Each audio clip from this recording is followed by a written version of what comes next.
You have no idea what it took to get this video report for you today.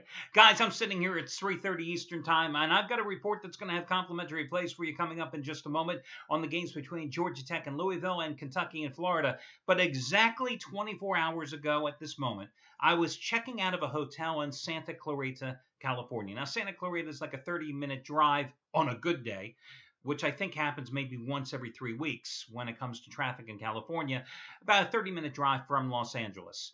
Uh, Drove to Las Vegas, hopped the red eye, arrived in Philadelphia at 6:30 this morning, had an hour and a half drive home, got off the plane. It was a nice, frosty 32 degrees. When I left California yesterday, it was 87. Okay, little bit of a problem there. Then, of course, I'm using the flight. It was a nonstop 4.5 hours. I figure, well, let me handicap because it takes 3 to 4 hours for me to handicap a typical college card. It's really tough to handicap when you're taking the overnight flight because I am the only guy that's illuminating that entire section of the plane with his laptop when everybody else, of course, is taking the red eye because they want to sleep. Matter of fact, the woman next to me, she was sleeping, but I believe that she was once a star in roller derby because all night long she's constantly elbowing me in the side when she's sleeping. I'm trying to type and boom, there comes that elbow on the side.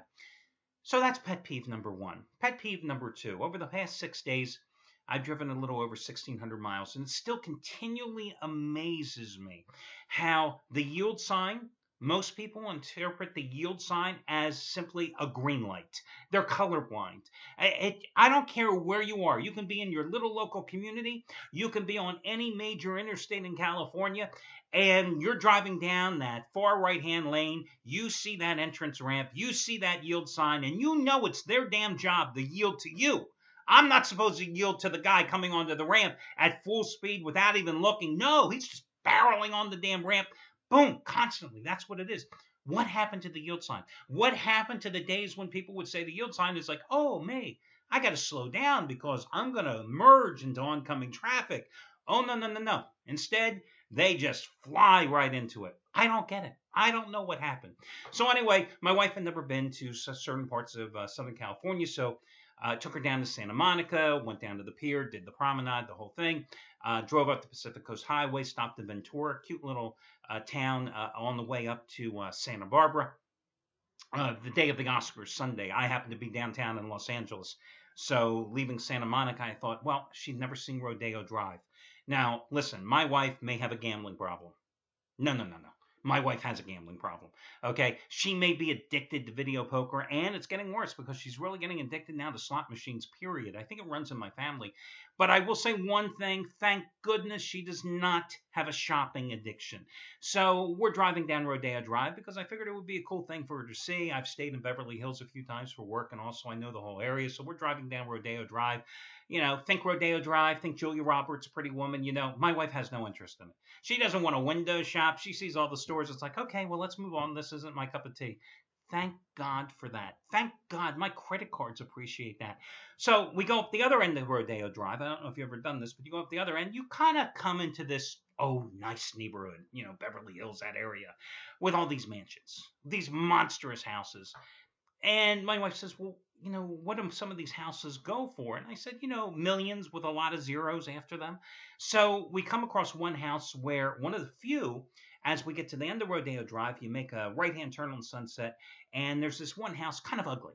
It was this yellow house, wasn't as big as the other multi-mega mansions along the street. And kind of an ugly house, looked like it needed to have some upkeep.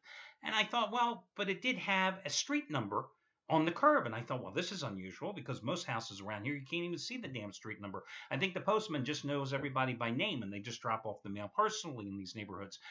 So I happen to get I do an internet search on my phone and it comes back that it's estimated to be worth $16 million. And I'm going, this is a small house. This is a house in my eyes that looks a little run down. You can only imagine how much more the nice houses are worth in that area.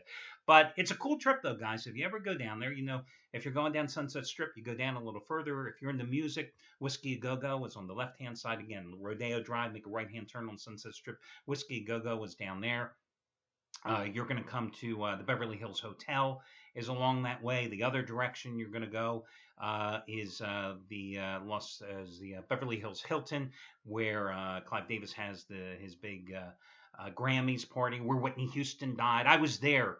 I was there, staying across the street the night Whitney Houston died. I think it was 4 years ago for some meetings and stuff. But you keep going down Sunset Boulevard, and you got Whiskey Go Go over here. You got the Viper Room on the other side. Johnny Depp owns that club. It's where River Phoenix many years ago decided to kill himself because he OD'd on drugs.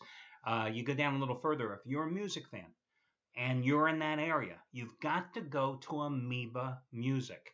It is the biggest music store I've ever come across. I mean, we're not talking like Tower Records in the old days. This is for getting old stuff, hard to find stuff. It's just a phenomenal record store. You got to go there if you're into music. That's my recommendation. So anyway, here I am today.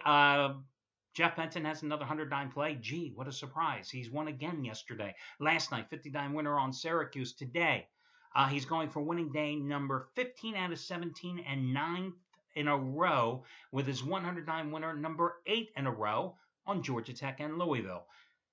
Matches his 100-dime winners on Oregon State over Washington State by 20 on Sunday, West Virginia over Oklahoma State on the road on Saturday, California crushing UCLA on Thursday, Louisville over Pittsburgh last Wednesday, Duke outright over UNC as an 8-point road dog 2 Wednesdays ago.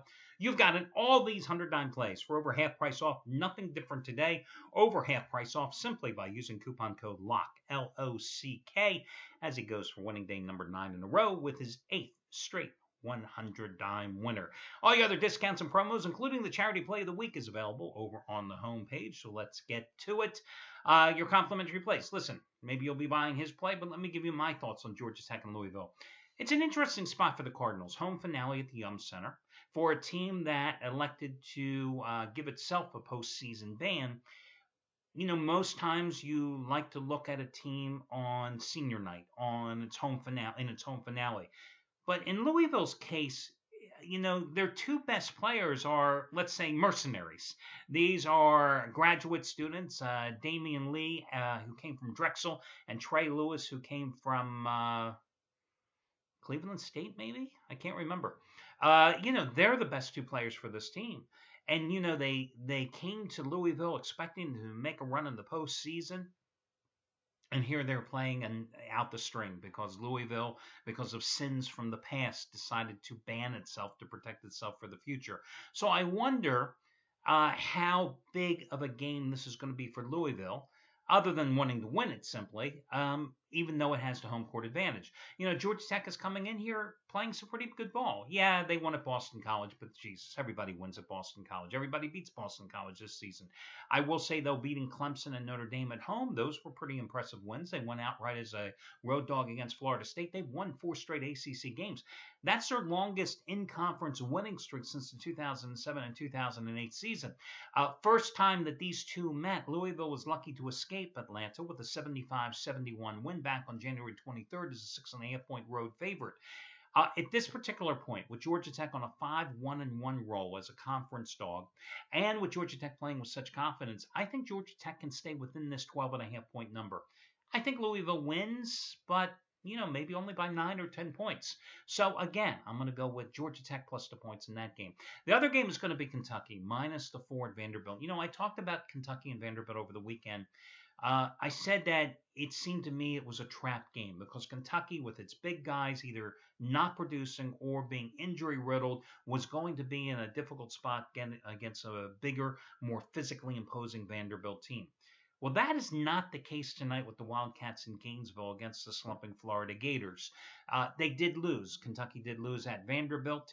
But this is a team, Florida, that the Wildcats dominated in Lexington in the season's first meeting, 80-61. Now, it is true. Kentucky's lost its last 2 road games. Lost in overtime to Texas A&M a couple of Saturdays ago in that controversial finish. Lost by 12 points to Vanderbilt over the weekend. Matter of fact, Wildcats just 1-4 in their last 5 on the road. But then you look at the Gators. They're coming off a 96-91 loss at LSU on Saturday. Lost their prior home game to Vanderbilt by 13 points. They've lost a season-high 3 straight games coming into this contest. It's their home finale as well. In those 3 straight losses, they have been down by double-digit margins in the first half. Gators are on a 1-7 ATS tailspin. Kentucky has the superior backcourt.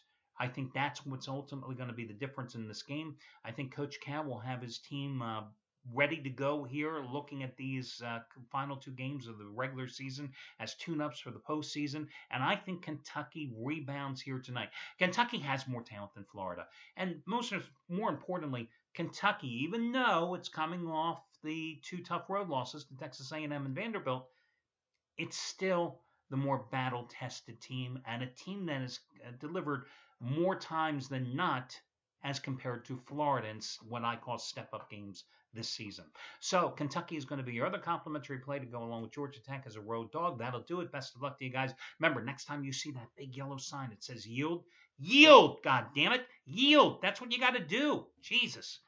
Anyway, talk to you again tomorrow when we do this one more time. Good luck, everybody.